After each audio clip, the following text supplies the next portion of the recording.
So guys, মজার যে ব্যাপারটা হয়েছে সেটা হচ্ছে যে আমাদের সাথে জয়েন করছে সিঙ্গার সাবা আপু।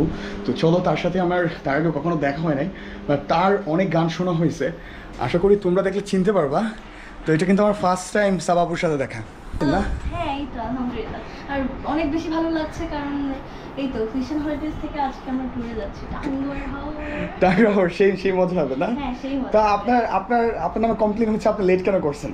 আচ্ছা, লেট করেছি কারণ মানে হ্যাঁ, ট্রাফিক তো অবশ্যই আছে, তারপরেও আর একটু ভেবেচিন্তে আসলে বের হওয়াটা দরকার ছিল। যে যখন গ্রুপ ট্যুরে মানুষ যায় তখন নিজের ফ্যামিলি থেকে আসলে সবাইকে ঠিক এক টাইমের মধ্যে বেরোতে হয়, তো এটা ওইটা করতে করতে আসলে লেট হয়ে গেছে। আচ্ছা আচ্ছা। তো এখন তো আমরা যাচ্ছি, তারপরে এখন কি কাজ নিয়ে খুব বেশি বিজি?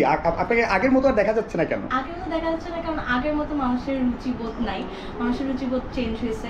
তো আমাদেরকে এখন শুধু সঙ্গীত শিল্পী হিসেবে থাকতে হবে না, ব্লগার হতে হবে। আচ্ছা আচ্ছা।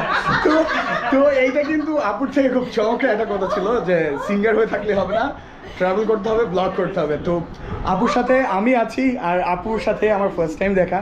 আপু হয়তো আমাকে চিনেন না, আমি একজন গেমার, আমি স্ট্রিমার আর কি। হাম্বলনেস। আচ্ছা, তো অনেক মজা হবে আজকে। সাবাপু যেহেতু আমাদের সাথে জয়েন করছে, তো চলো যাই, অনেক লেট হয়ে গেছে। তো আপু চলেন যাই।